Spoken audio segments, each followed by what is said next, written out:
message and meditation today comes from Reverend Dr. Raymont Anderson, an ordained Centers for Spiritual Living minister, author, and founding spiritual director of the Center for Spiritually Integrated Arts. Reverend Ray teaches spirituality as something to be lived, practiced, and experienced, not only believed or discussed. His work bridges spiritual principles with everyday life through a structured and practical approach. He is a published author, spiritual life coach, counselor, and workshop facilitator. We are delighted to have Reverend Raymont with us today. And now, here's Reverend Ray. So let us begin. Hello and happy spring. Blessed new beginnings, Unity of Fredericksburg. So, what is this? 2 Sundays in a row. Lions and tigers and bears. Oh my. So, for those of you who were here last Sunday, you know that we talked about several different things regarding activating our faith, evidence, trust, and manifesting a more life-affirming life for ourselves and for the world. I gave you an acronym last week. So at the end of today's message, there will be a quiz and there's a I'm joking. But I gave you an acronym last week. So this week, I'm going to give you a new one for faith. And then we're going to jump in because it's going to set us up for today's discussion. So are you ready? Are you sure? Okay, so the acronym, faith, fear less, action, initiating true healing. Fearless action, initiating true healing. Now keep this in mind as we go into this age-old question that we are going to unpack. Which came first, the chicken or the egg? Which came first? Now pause, because the answer is going to shock you. You ready for the answer? The answer is the creative idea came first, not the chicken or the egg. And there is a major reason why, right there. The answer is the major reason why we very often do not consciously manifest the way that we desire to manifest, but rather we continue to manifest based upon the default setting of our manifesting. There's always an alignment, right? Like someone can be aligned with, oh, woe is me, aligned with lack and scarcity. They're in alignment with that. Or they can be in alignment with abundance and prosperity and joy. There's always alignment with something. So we're always creating, we're always manifesting. But are we manifesting from the alignment of, for dost thou not know, oh, the woe and the me and the, or are we manifesting from the I am that I am, I recognize and realize that God is all there is, and what it is I must be? What are we manifesting from? Breathe. So let's take a metaphysical look at Genesis chapter 1, verses, let's say 3 through 5. And God said, let there be light. And there was light. And God saw that the light was good. And then God separated the light from the darkness and called the light day and called the darkness night. And that was evening, and there was morning, and that was the first day. God said, let there be light. And before there is any manifestation in what we call our physical existence of space and time, there must be a divine idea first. So prior to God said, there would have to be, God had an idea. God knew. And then God created. The idea comes first. So the chicken or the egg riddle is a cool mental exercise, much like the philosophical contradictory one that asks, If God can do all things, can God create a stone that even God cannot move? It's a great exercise in critical thinking, twisting the Rubik's Cube of consciousness. But many of us stop there. We stop with but I'm uncomfortable asking such questions. I don't like that. And so we stop, and then we continue to manifest from our default setting. So when we're talking about this idea of chicken or egg, idea and then manifestation, what we're actually talking about is karma. And not the way that many of us use the word in terms of reaping the effects from a previous life or previous lifetimes. And, in my former life, I was a very bad person. And that's why in this life, I'm working through my karma so that I can reach nirvana and blah, blah, blah. We're not talking about that kind of karma. We're referring to it more of the way we do typically in New Thought, which is more akin to the actual etymology of it, which simply means cause. And that's what the chicken and the egg riddle is pointing us into, a deeper look into cause and effect. And even that, have you ever, let's ask it this way, which one of these have you heard more frequently? Cause and effect, effect and cause. I've heard cause and effect and said cause and effect far more frequently than effect and cause. But why? The vast majority of us remain focused on the cause in a way and to such a degree that we actually impede the creative energy needed to manifest. Because what we equate with cause or what we equate with effect traps us in this space of, wait a minute, my cause, the thing that is causing me to have what I want is money. Money is not a cause. Money is a tangible thing. Money is an effect. Oh, the staff. I need staff and I need volunteers. That's physical. That's tangible. That's not a cause. Oh, I need a business plan. That's not it's tangible. So wait a minute. So a building, tangible. Equipment, tangible. So none of that is cause. All of that is effect. So if we want to manifest more effectively, then we need to understand, as Dr. Ernest Holmes said, cause and effect. All causes are invisible. All effects are the result of the invisible taking temporary form. Cause must have an effect. If there were no effect, there could be no cause. So cause is what occurs before anything is created or made manifest or experienced physically. Something in effect is experienced by the five senses. I can hear it, touch it, taste it. It's five senses. Cause cannot. As Charles Fillmore said, ideas have no physical dimensions. Ideas, the creative blueprint, our thought of anything creates a spiritual prototype of that thing. In the realm of spirit, in the realm of the divine, that thing is. It's not tangible. It's in the space of consciousness and ideas, but it creates the blueprint. It creates the prototype. And from that idea, we then manifest accordingly. Breathe. So, do we know how clearly we desire to experience a thing? Because the clearer we are with what we want to experience, effect, then we reverse engineer it and come up with, okay, so what ideas must I have in my mind, in my mental equivalent? What must be the mental blueprint, the spiritual prototype of this experience?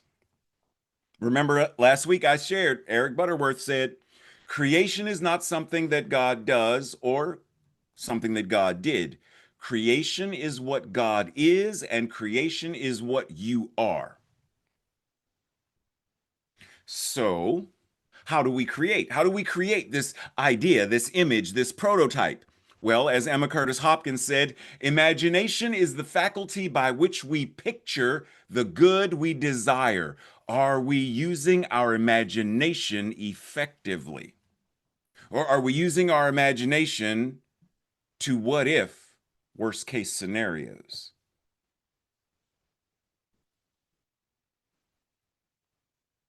Esther or Estelle Frankel says, one of the essential tools of faith is imagination. Every journey into the unknown requires imagination, which is the ability to see things that are not yet visible, tangible, or manifest yet. So when we think of the unity principles, so I think it. We create our life experiences through our thoughts, through our mental equivalents, through that idea that has a spiritual prototype.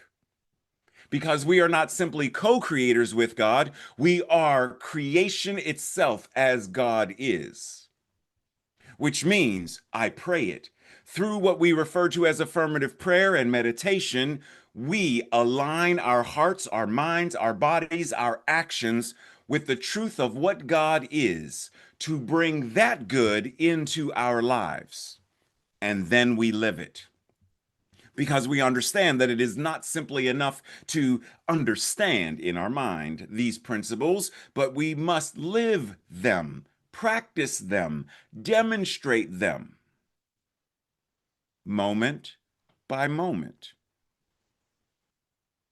So, how much goodness, how much life, how much joy can you imagine for yourself? How much love, how much joy, how much, oh my, can you imagine for those you love and for the world? Because that's the vision.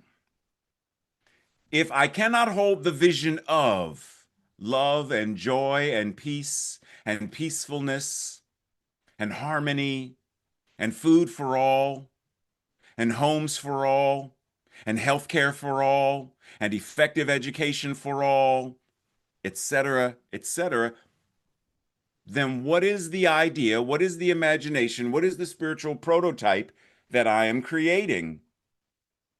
Because even the spiritual prototype of the atomic bomb that Oppenheimer had the idea, the imagination, the vision, spiritual prototype created, to which someone decided to then drop on Japan. Breathe. Because this whole idea of cause and effect, it is very important for us to keep in mind that there is always and always and always a series of prior.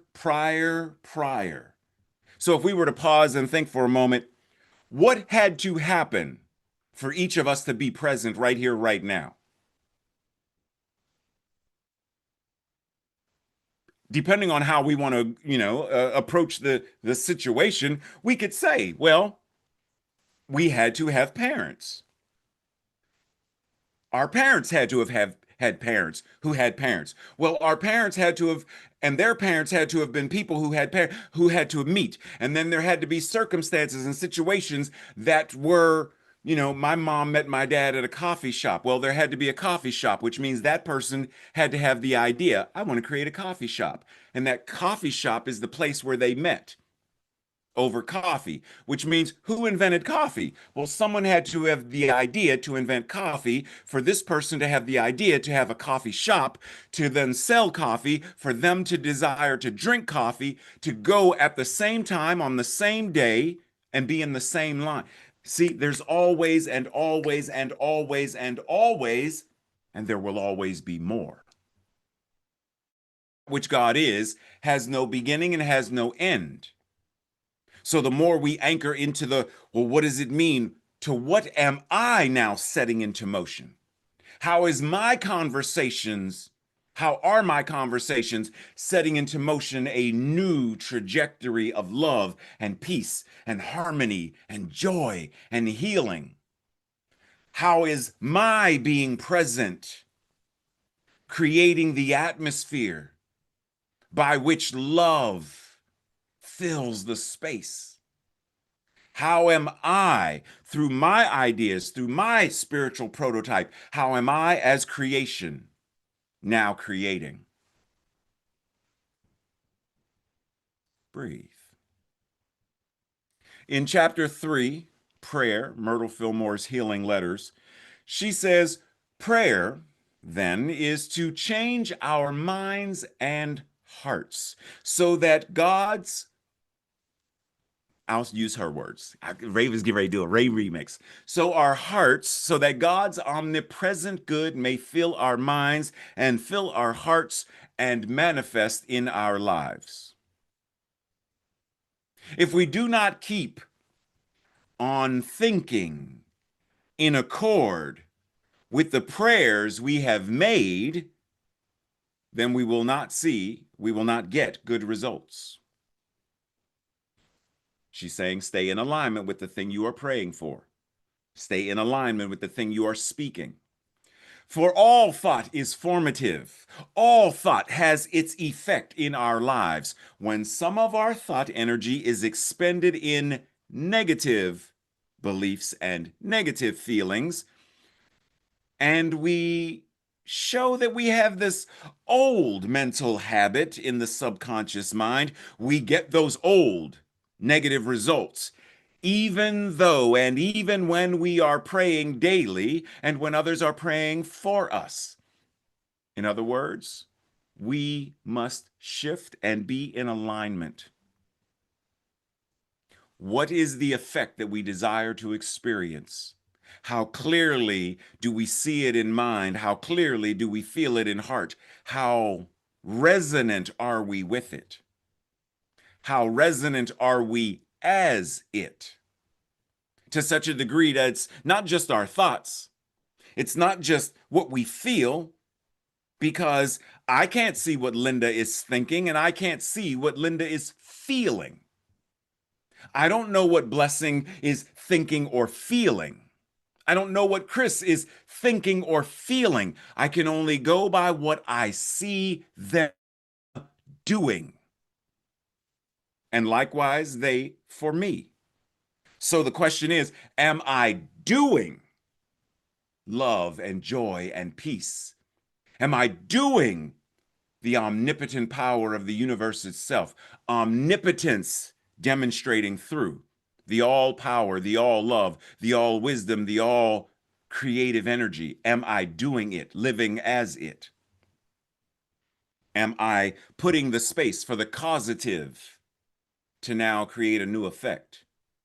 Where war was once a thing, now war is extinct and peace on earth, goodwill to all, is the new effect based upon a new causative idea, imagined strongly, aligned as the spiritual prototype, that my thoughts, my words, my emotions and feelings, and my actions demonstrate this and bring it into fruition. I live my amen. Breathe. And let's enter into that infinite and absolute space that we refer to as meditation. Being reminded, as Frederick Douglass once said, a person is worked upon by what they work on.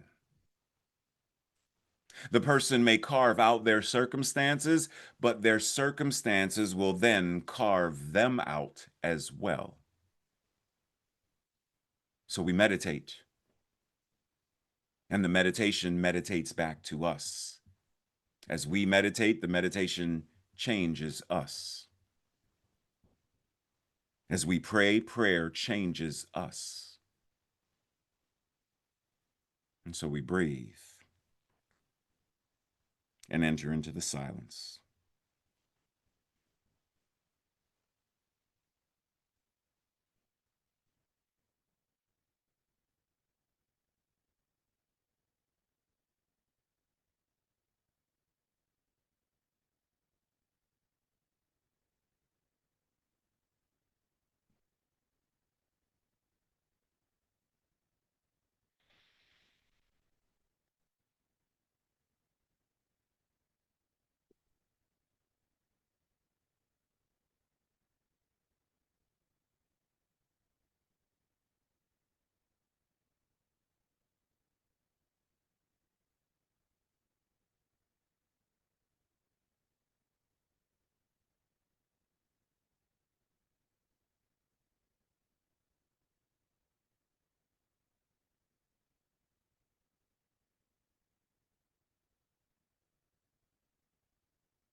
And as we continue to breathe,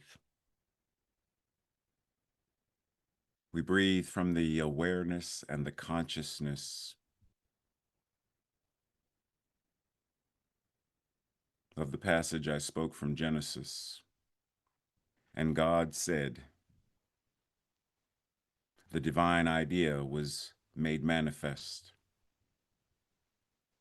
And so when any of us say, with our thoughts, our words, and our actions, we are the very power and presence. We are creation itself.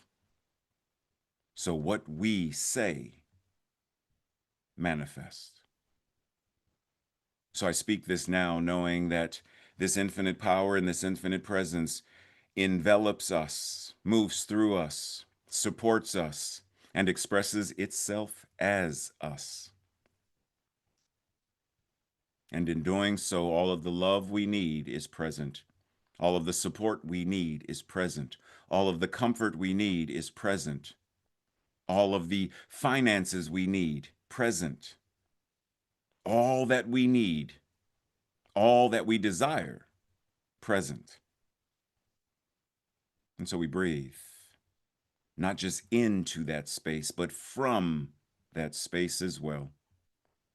Just as Yeshua said, I and the Father, I and that which is the all that is. And we breathe. And as we are ready, we come back to the room, to each other with love and joy. And we fairly sizzle and spring forth and do what is ours to do. And so it is.